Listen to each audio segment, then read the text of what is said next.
बिस्मिल्लाहिर्रहमानिर्रहीम। अरबी का मौलिम तीसरा सबक है, उसका ये दूसरा पार्ट है। पहले हिस्से के अंदर हमने मुरक्कब के मुतल्लिक पढ़ा था कि मुरक्कब की दो किस्में होती हैं, एक मुरक्कब नाकिस और दूसरा मुरक्कब ताम।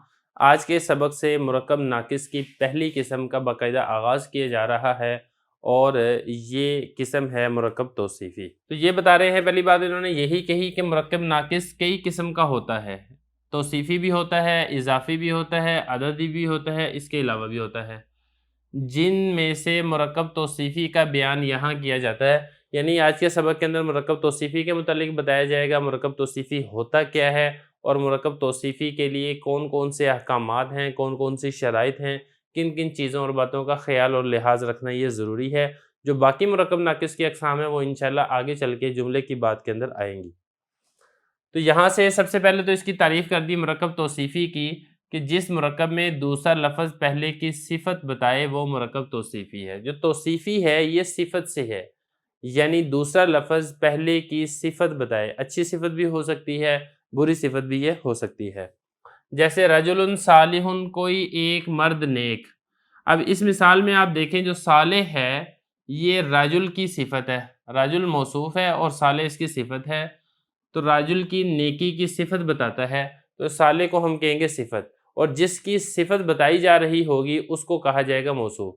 या दूसरे अल्फाज में हम ये कहें कि पहला जुज़ मौसूफ सिफत में, पहला जुज़ मुरक्कब तौसीफ़ी में मौसूफ होता है और दूसरा जुज़ सिफत होता है। पाँचवें नंबर पर ये एक मसला बताया है, मुरक्कब तौसीफ़ी में पहला जुज़ इसम ज़ात होता है, यानी जानदार और बेजान चीज़ों की ज़ात का नाम होता है, और दूसरा इसम सिफत होता है। तो ये फ़र्क कर दिया गया कि मुरक्कब तौसीफ़ी के अंदर जो पहला जुज़ है वो इसमें ज़ात होता है, कोई ज़ात होती है, चाहे वो जानदार हो चाहे वो बेजान हो, और जो दूसरा जुज़ होता है वो इसमें सिफत होता है, यानी होता वो इसम है लेकिन वो किसी ज़ात पर दलालत नहीं करता बल्कि उस ज़ात की किसी न किसी सिफत के ऊपर दलालत करता है। जैसा कि सालेह में जो सालेह ये है तो इसम है लेकिन ज़ात पर दलालत नहीं कर रहा बल्कि अच्छाई और नेकी की सिफत पर दलालत कर रहा है।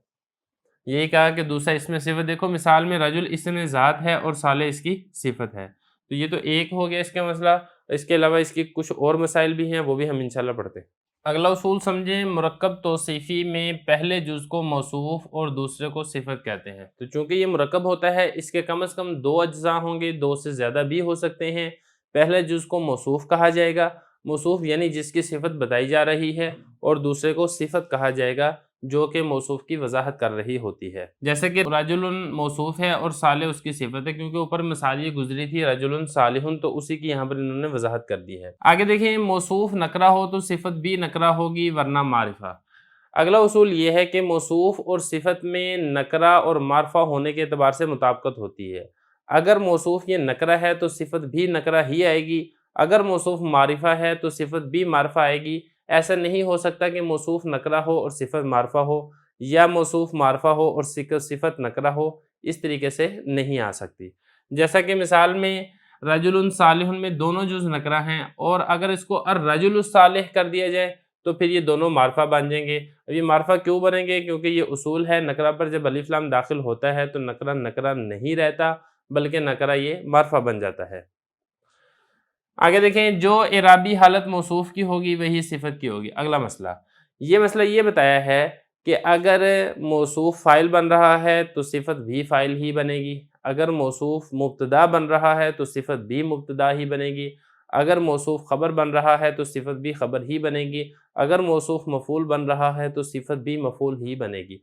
यानी दोनों आपस में मिलकर उसकी कोई ना कोई हालत आएगी। जो इराब मौसूफ़ के ऊपर आया है वही इराब सिफत पर भी आएगा, लेकिन अलग से नहीं आएगा, बल्कि जब भी आपने इराब लेकर आना है तो मौसूफ़ सिफत को मिलाकर फिर आपने उसके ऊपर इराब लाना है। चाहे आप उसके ऊपर रफ़ा लेकर आएँ, चाहे आप उसके ऊपर नसब लेकर आएँ, चाहे आप उसके ऊपर जर लेकर आएँ। आगे कहा कि मुरक्कब तौसीफ़ी और दीगर मुरक्कबात नाक़िसा हमेशा जुमले का जुज़ हुआ करते हैं।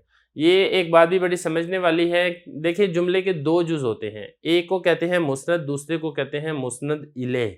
जब ये दोनों जुज़ मिलते हैं तो फिर एक मुकम्मल जुमला तैयार होता है जिसको मुरक्कब ताम कहा जाता है।